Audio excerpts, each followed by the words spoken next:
السلام علیکم۔ ڈاکٹر اسرار احمد کے مزید بیانات سننے کے لیے ہمارے چینل القرآن انسائٹ کو سبسکرائب کریں۔ شکریہ۔ چنانچہ یہی بات حضرت شیخ الہند مولانا محمود حسن دیوبندی اسیر مالٹا نے اپنی اسیری سے رہائی پانے کے بعد واپس جب آئے ہیں تو دیوبند میں علماء کے ایک بڑے اجتماع سے خطاب کر کے کہی۔ مولانا مفتی محمد شفیع رحمت اللہ علیہ وہ خود موجود تھے، اس میں بڑے بڑے علماء، مولانا حسین احمد مدنی رحمت اللہ علیہ، شبیر احمد عثمانی رحمت اللہ علیہ، مولانا اشرف علی تھانوی رحمت اللہ علیہ، مولانا انور شاہ کشمیری رحمت، بڑا مجمع، اور کہا حضرت شیخ الہند نے ہم نے تو اپنی اسیری کے 4 سالوں کے دوران جتنا غور کیا تو ہماری اس وقت کی امت کی زبوں حالی کے 2 سبب سامنے آئے۔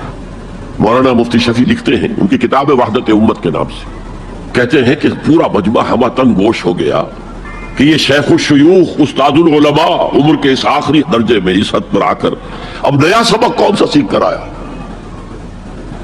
تاکہ ہمیں تو اس کے 2 سبب معلوم ہوئے، ایک ہمارا قرآن کو ترک کر دینا، لفظ نوٹ کیے ترک کر دینا، اور دوسرا ہمارے آپس کے اختلافات۔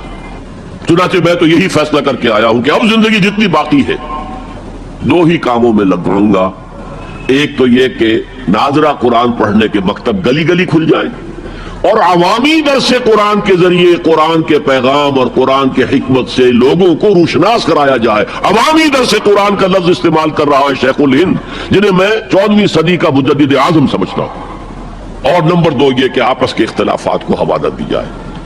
یہ واقعہ کوٹ کر کے مفتی محمد شفیع صاحب لکھتے ہیں کہ حضرت شیخ نے جو 2 باتیں کہیں اصل میں وہ ایک ہی ہے۔ ہمارے باہمی اختلافات بھی تو اسی وجہ سے ہیں کہ ہم نے قرآن کو ترک کر دیا ہے۔ بتائیے شیخ الہند نے کیسے ترک کیا قرآن؟ مولانا مدنی نے کیسے ترک کر دیا قرآن؟ کیا مطلب اس ترک کرنے کا؟ حال تو یہ ہے کہ مولانا مدنی رحمت اللہ علیہ، حالانکہ وہ تو گرفتار نہیں ہوئے تھے، وہ تو والنٹریلی اپنے شیخ کی خدمت کے لیے گئے ہیں ساتھ، اور اس حد تک ان کی وفاداری اور ان کی خدمت گزاری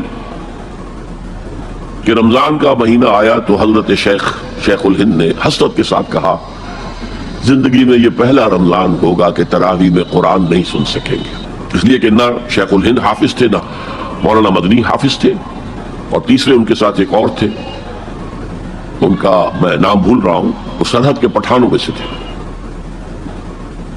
کوئی حافظ نہیں تھا۔ اب آپ غور کیجئے، استاد اور اپنے شیخ کی اس حسرت کو دور کرنے کے لیے مولانا مدنی روزانہ 1 پارہ حفظ کرتے تھے اور رات کو تراویح میں سناتے تھے، روزانہ 1 پارہ۔ اور یہ انہونی بات نہیں ہے، جب ساری زندگی قرآن ہی سے شغف رہا ہے تو وہ ہے تو صحیح ذہن میں، اب صرف ان کے لنکس ملانے ہیں آپس میں، اور کیا ہے؟ اصل میں قرآن کو ترک کرنے کا مطلب کیا ہے؟ وہ اصل میں ایک اور بہت بڑے عالم دین کی بات سنیے آپ، مولانا سید انور شاہ کشمیری رحمت اللہ علیہ، جو دیوبند سے آ کر آپ کے قریب میں ڈابھیل میں انہوں نے مدرسہ قائم کیا تھا۔ وہ ایک مرتبہ قادیان میں ایک جلسہ علماء کیا کرتے تھے ہر سال رد قادیانیت کے لیے، تو ایک سال اسی طرح وہاں علماء جمع تھے۔ اب جس نے یہ واقعہ بیان کیا ہے اس کا نام میرے ذہن میں اس وقت نہیں ہے، کہ میں صبح مولانا انور شاہ کشمیری رحمت اللہ علیہ کی خدمت میں حاضر ہوا تو دیکھا کہ غم کی تصویر بنے بیٹھے، بہت اداس غمگین۔ میں نے پوچھا حضرت کیا معاملہ ہے، کوئی خاص سبب ہے؟ فرمایا بھائی کیا سبب ہے، یہ سوچ رہا ہوں کہ اپنی زندگی عمر ضائع کر دی۔ میں نے کہا حضرت آپ نے زندگی ضائع کر دی، عمر ضائع کر دی؟ آپ نے علم، بیہقی وقت کہلاتے ہیں انور شاہ کشمیری، جیسے امام بیہقی تھے، محدث اور فقیہ دونوں اعتبارات سے بلند۔ آپ نے پڑھنے پڑھانے میں، سیکھنے سکھانے میں ساری عمر گزار دی، تو آپ کی زندگی ضائع کیسے؟ کہنے لگے ہم نے سارا زور اسی پر رکھا کہ ثابت کر دیں کہ شافعی کی رائے صحیح نہیں ہے، ہماری رائے صحیح ہے۔ اسی کے لیے دلائل، اسی کے لیے بحثیں، اسی کے لیے لمبی چوڑی جو ہے ہمارے ہاں نشستیں منعقد ہوئیں مدارس کے اندر۔ حالانکہ اللہ کے ہاں یہ ہم سے سوال نہیں ہوگا، گمراہیاں طرح طرح کی پھیل رہی ہیں اور ہم ان بحثوں میں لگے ہوئے۔ حالانکہ زیادہ سے زیادہ یہ کہا جا سکتا ہے کہ قول اصحابنا صواب محتمل الخطا، اور جو قول دوسروں کا ہے وہ خطا ہے محتمل الصواب۔ زیادہ سے زیادہ یہ کہہ سکتے ہیں ہم کہ ہمارے جو اسلاف ہیں، ہمارے جو اساتذہ ہیں، ان کا قول صحیح ہے، اگرچہ اس کے خطا ہونے کا بھی امکان ہے۔ ہم یہ نہیں کہہ سکتے کہ اس کے غلط ہونے کا کوئی امکان ہی نہیں، معصوم تو وہ نہیں تھے۔ اور قولہم، ان کا جو ہمارے سامنے ہے مد مقابل ہے، اور وہ شافعی ہے۔ اصل تو جو ٹکراؤ تھا وہ فقہ حنفی اور فقہ شافعی کے مابین تھا۔ ہم صرف یہ کہہ سکتے ہیں کہ ان کا یہ قول خطا ہے، غلطی ہے، اگرچہ احتمال موجود ہے کہ وہی صحیح ہو، اس کے سوا تو ہم کچھ نہیں کہہ سکتے۔ اور ہم نے اپنی ساری زندگی اس کام میں لگا دیا، لیکن میں کہہ نہیں سکتا اس پر کتنے رنج اور صدمے کا اظہار کروں کہ مجدد وقت شیخ الہند رحمۃ اللہ علیہ اور بحقی وقت مولانا انور شاہ کاشمیری رحمۃ اللہ علیہ، ان کی ان باتوں کا کوئی اثر ان کے شاگردوں نے قبول نہیں کیا۔ وہی روش ہے، وہی فقہی بحثیں ہیں۔